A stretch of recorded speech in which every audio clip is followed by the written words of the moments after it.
Hello everyone, welcome to Kalyani Revanth vlog.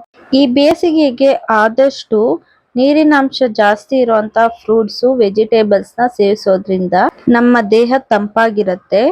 ನಾನಿವತ್ತು ನಿಮ್ಗೆ ದೇಹಕ್ಕೆ ತಂಪಾಗಿರುವಂತಹ ರೆಸಿಪಿ ತೋರಿಸ್ಕೊಡ್ತಿದ್ದೀನಿ. ಸೌತೆಕಾಯಿಂದ ಸಾಫ್ಟ್ ಆಗಿ ದೋಸೆ ಮಾಡೋದು ಯಾವ ರೀತಿ ಅಂತ ತೋರಿಸ್ಕೊಡ್ತಾ ಇದ್ದೀನಿ. ಮೊದಲಿಗೆ 1 ಕಪ್ ರವೆ ತಗೊಂಡಿದ್ದೀನಿ. ಉಪ್ಪಿಟ್ಟು ರವೆ ಆದ್ರೂ ತಗೋಬಹುದು ಅಥವಾ ಚಿರೋಟಿ ರವೆ ಆದ್ರೂ ತಗೋಬಹುದು. ರವೆನ ಒಂದು ಬೌಲ್ಗೆ ಸೇರಿಸ್ಕೊಂಡು ರವೆ ಕಂಪ್ಲೀಟ್ ಆಗಿ ಮುಳುಗೋವರೆಗೂ ನೀರ್ನ ಸೇರಿಸ್ಕೊಳ್ಳಿ.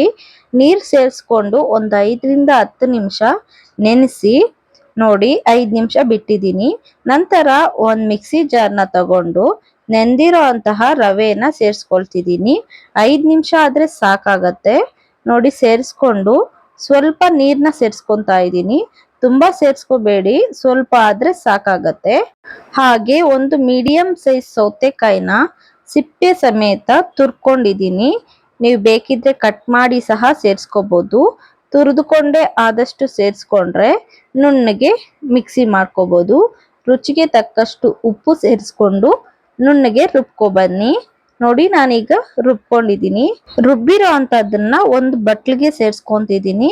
ನೋಡಿ ನಾವಿಲ್ಲಿ ಇನ್ಸ್ಟೆಂಟ್ ಆಗಿ ಮಾಡ್ತಿರೋದು, ಅಕ್ಕಿನ ನೆನ್ಸೋದೇ ಅವಶ್ಯಕತೆ ಇಲ್ಲ. ಇಲ್ಲಿ ಅರ್ಧ ಕಪ್ಪು ಕ್ಯಾರೆಟ್ ನ ತುರಿದು ಸೇರಿಸ್ಕೊಳ್ತಿದ್ದೀನಿ. ಬೇಕಿದ್ರೆ ನೀವು ಈರುಳ್ಳಿ ಸಹ ಸಣ್ಣದಾಗಿ ಕಟ್ ಮಾಡಿ ಸೇರಿಸ್ಕೋಬಹುದು. ಸಬ್ಬಕ್ಕಿ ಸೊಪ್ಪನ್ನ ಅರ್ಧ ಕಪ್ ತಗೊಂಡಿದ್ದೀನಿ. 1/4 ಕಪ್ಪು ಕೊತ್ತಂಬರಿ ತಗೊಂಡಿದ್ದೀನಿ.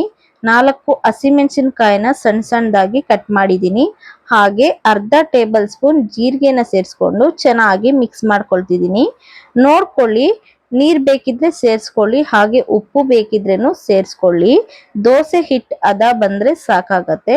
ನೋಡಿ ಹೆಂಚನ ಬಿಸಿ ಮಾಡ್ಕೊಂಡು ಒಂದು ಅರ್ಧ ಟೇಬಲ್ ಸ್ಪೂನ್ ಎಣ್ಣೆ ಸೇರಿಸಿದ್ದೀನಿ. ಎಣ್ಣೆ ಅಥವಾ ತುಪ್ಪ ಯಾವ್ದಾದ್ರೂ ಸೇರಿಸ್ಬೋದು.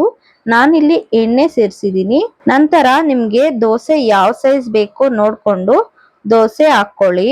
ನೋಡಿ ನಾನು ಸಣ್ಣ ಸಣ್ಣದಾಗಿ ದೋಸೆ ಹಾಕೊಂತಿದ್ದೀನಿ.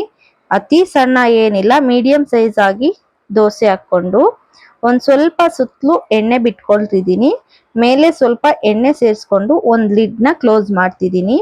1 ನಿಮಿಷ ಆದ್ಮೇಲೆ ಲಿಡ್ ನ ಓಪನ್ ಮಾಡ್ತಿದ್ದೀನಿ. ದೋಸೆನ ಬೇಯಿಸುವಾಗ ಮೀಡಿಯಂ ಫ್ಲೇಮ್ ಅಲ್ಲಿ ಇಟ್ಕೊಂಡು ದೋಸೆನ ಚೆನ್ನಾಗಿ ಬೇಯಿಸ್ಕೊಳ್ಳಿ.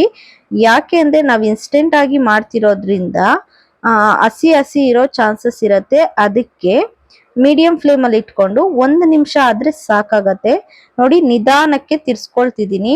ನೋಡಿ ಯಾವುದೇ ರೀತಿ ಅಂಟ್ಕೊಳ್ಳೋದಿಲ್ಲ. ಹೇಗಾದ್ರೂ ಮಾಡಿ ದೋಸೆ ಬರುತ್ತೆ. ಹೇಳ್ಬೇಕು ಅಂದ್ರೆ ನಾರ್ಮಲ್ ದೋಸೆಗಿಂತೂ ಈ ದೋಸೆನೆ ಆರಾಮು ಅನ್ಸ್ತು ನನಗಂತೂ. ನನಗೆ ದೋಸೆ ಮಾಡೋಕ್ಕೆ ಅಷ್ಟೊಂದು ಬರಲ್ಲ, ಆದ್ರೂ ಈ ದೋಸೆ ಮಾಡೋದು ತುಂಬಾನೇ ಈಸಿ ಅನ್ಸ್ತು. ನೋಡಿ 2 ಸೈಡ್ ಚೆನ್ನಾಗಿ ಬೇಯಿಸ್ಕೊಂಡು ಒಂದ್ ತಟ್ಟೆಗೆ ಸೇರಿಸ್ಕೊಳ್ತಿದ್ದೀನಿ. ನೋಡಿ ಸೇಮ್ ಅದೇ ರೀತಿ ಉಳ್ದಿರೋ ಅಂತ ದೋಸೆ ಹಿಟ್ಟನ್ನ ಒಂದೊಂದಾಗಿ ದೋಸೆ ಮಾಡ್ಕೊಳ್ತಾ ಇದ್ದೀನಿ. ನಿಜ ಹೇಳ್ತೀನಿ, ಟೇಸ್ಟ್ ಅಂತೂ ತುಂಬಾನೇ ಚೆನ್ನಾಗಿತ್ತು. ಒಂದ್ಸಲ ಟ್ರೈ ಮಾಡಿ ನೋಡಿ, ಹೇಗ್ ಬಂದಿತ್ತು ಅಂತ ಕಾಮೆಂಟ್ ಮಾಡಿ. ಹಾಗೆ ನನ್ನ ವಿಡಿಯೋ ನೋಡೋರೆಲ್ಲ ಸಬ್ಸ್ಕ್ರೈಬ್ ಮಾಡ್ಕೊಂಡು ನೋಡಿ. ಪ್ಲೀಸ್ ಲೈಕ್ ಮಾಡಿ, ಶೇರ್ ಮಾಡಿ, ಹಾಗೆ ಕಾಮೆಂಟ್ ಮಾಡಿ. ನೋಡಿ ಎಲ್ಲಾ ದೋಸೆನೂ ನಾನು ಸುಟ್ಟಿದ್ದಾಯ್ತು. ಎಲ್ಲ ಒಂದು ಪ್ಲೇಟಿಗೆ ತಗೊಂಡಿದ್ದೀನಿ. ಹೇಗಾದ್ರೂ ಮಾಡಿ ಸ್ವಲ್ಪನೂ ಮುರಿಯೋದಿಲ್ಲ. ನೋಡಿ ಎಷ್ಟು ಸಾಫ್ಟ್ ಆಗಿದೆಯೋ. ಇದಾಗಿತ್ತು ಇವತ್ತಿನ ವಿಡಿಯೋ. ನಾಳೆ ಮತ್ತೊಂದು ಹೊಸ ವಿಡಿಯೋ ಜೊತೆ ಸಿಗೋಣ. ಅಲ್ಲಿವರೆಗೂ ಟೇಕ್ ಕೇರ್, ಬಾಯ್.